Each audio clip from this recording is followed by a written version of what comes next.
ito na yung dalawang baterya. So ito ang papalitan ko. So pwede makita dyan sa camera. So sa Shopee, isa lang ang so dito na yung parcel for the battery sa remote ng drone ko. So para siguro wala pang binuksan. So i-unbox ko, hopefully is walang problema ito kasi yung review ng seller is hindi pa yung tawag yung wala pa sige tawag anak ka ng review? Wala pa review nga maraming nagbili. So I am the second one or first time. So makita natin kung it is the battery ba yung hinahanap ko, ito ba.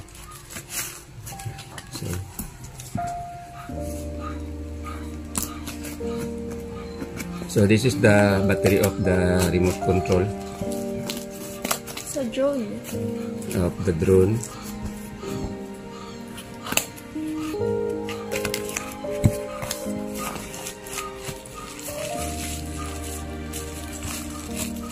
So no problem, battery talaga sa remote yung kasing tulad din niya sa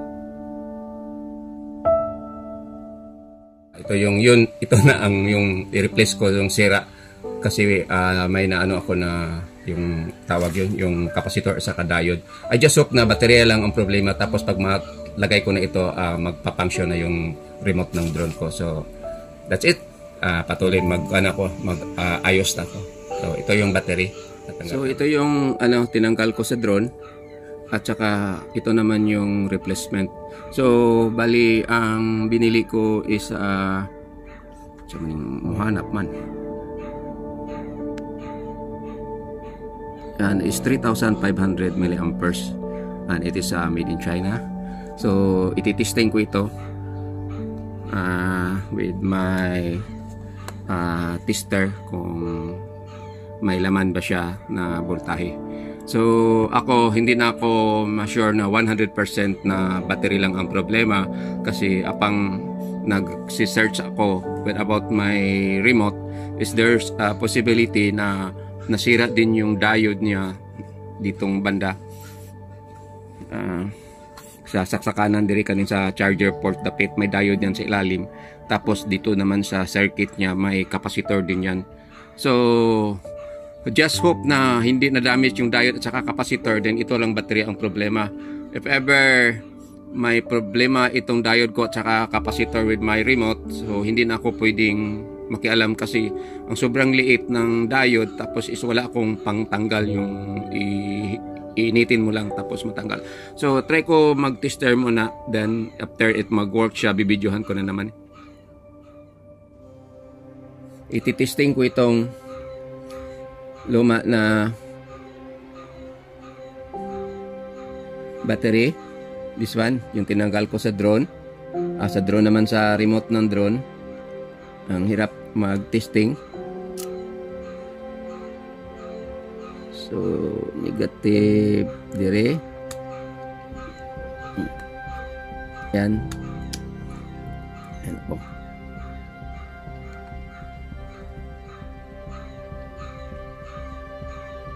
so wala, hindi na grade. So itong namang bago na binili ko sa Shopee ang ititesting ko, positive. Ayan, so nagre-reading siya with accurate ng tester ko. So sa 10 nasa sa 4 volts ang lumalabas, and ito namang isa para makita ninyo na wala ang problema itong bagong nabili ko na battery. Siya naman yung connection lapit ani. Tara. So itong problema kasi ang liit. So ito lang ang makaubo sa oras ko, yung pagtitesting.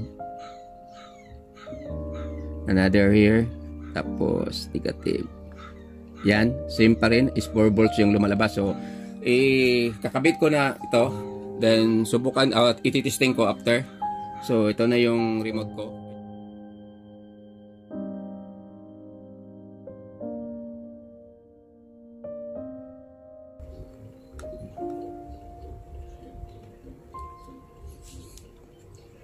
Hirap.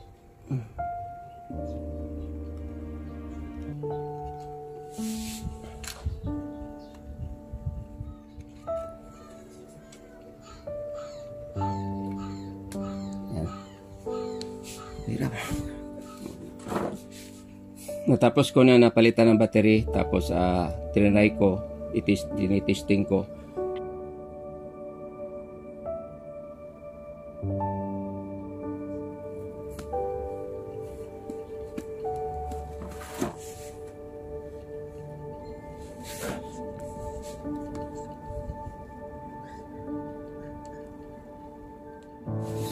Kanina sinubukan ko na i-on siya, tapos hindi gumana. Then ang ginawa ko, isira ko na lang sana siya. Then gino-connect ko itong mga connection, this one here. So ang nangyari is sinubukan ko ulit, nilagyan ng charger, nag-charge siya. Kaya ang ginawa ko is nandito na to, tinry ko po ino-post itong switch. Yan. So it's working. So nasa 3 bars siya. So hopefully tama yung pagkakabit ko dito, tapos isisira ko na ito. Naniguro lang ako sa mga connection ko. Tama ba ito? So tinignan ko sa YouTube, okay naman. So ito na siya, isira ko na. Parang wala na, may kulang. Nakalak na lahat. Na-tighten ko na. So, cut muna tayo para hindi masyadong mahaba. So, ito, nasira ko na. Then, yung testing ko. So, may 3 bar siya. So, ngayon, ititesting ko with my cellphone. Asan na ako? So, magtitesting ako with my cellphone. Pero, hindi ko mabidyohan kasi itong cellphone na ginagamit ko sa pagkakamera niya is ito yung gagamitin ko sa drone. So at least it's working, tapos mag-charge siya. Just hope na magko-connect ito kagad. So okay na siya. Ngayon ipakita ko naman sa iyo ulit na symbol ko nito, tapos ipakita ko sa inyo ulit na i-charge ko siya. Then it's working. Then sinubukan ko kanina.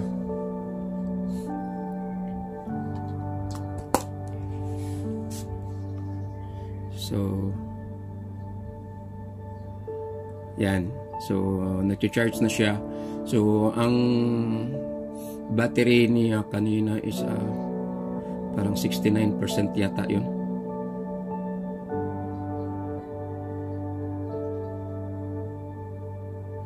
So tapos tanggalin natin para siguro. Yan. So testing sa battery niya ito. So 3 bars. Tapos on natin. Yan. So walang drone. So hindi ako makapagpalipad ng drone dito sa aming bahay because we are very near in the airport. We're about 8 kilometers. So kulang na lang para makalupad ako. So kulang 2 kilometers. So ang allowed na pwede ka makapagpalipad dito is 11 kilometers away from the airport. So na kami sa 8 kilometers away from the airport. So hindi kami pwede makapagpalipad. So for this morning, hindi ko pa nalagay yung mga lock niya, maliit na screw. For this morning, ito lang ang masishare ko sa inyo about sa pag-ayos ng aking remote control. So akala ko kanina is hindi gumagana. So ang nangyari pala is kailangan parang ibalik yung mga connection para gumana siya, lalo na dito sa stick. Yung connection lahat, pag matanggalan pala ng connection, hindi pala mag-on. So natutuwa ako kasi baterya lang pala ang problema, walang problema doon sa capacitor at saka sa diode. So ang akala ko it's the diode na damay. So ang problema ko naman ngayon, kailangan ko na mag-ipon ng pira para makabili ako ng battery with the aircraft because lumulubog yung battery ko sa aircraft. Then ito din ang isa sa paalala ko sa inyo na kasi ang nakasira nito is yung charger sa anak ko with their cellphone is supercharger. So mas maganda din pala, including also my aircraft, mas maganda pala pag ang gamitin nyo na charger is yung normal lang na slow charging, hindi fast charging. Yun ang nakasisira sa battery kong isa. Tapos dito. So again, pasalamat ako sa seller. Although bali pangalawa pa ako nakabili sa kanya because it is the same as yung ginamit.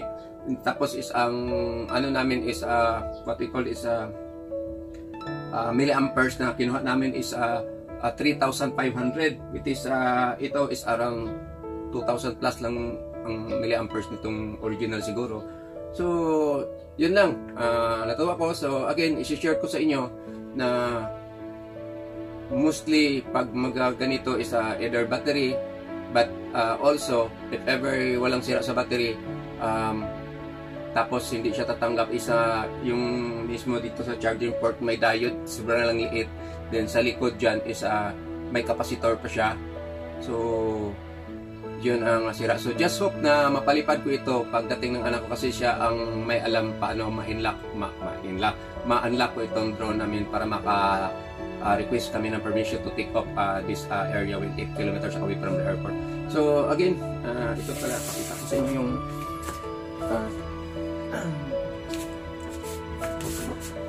this is my DJI Mini 2. So 2019 ko ito nabili, so ilang years na, and para obsolete sa model, and this is my remote control. So I just hope na makalipad ako ulit para makapag-video naman. So again, thank you very much for watching. God bless you all. Have a nice morning at you.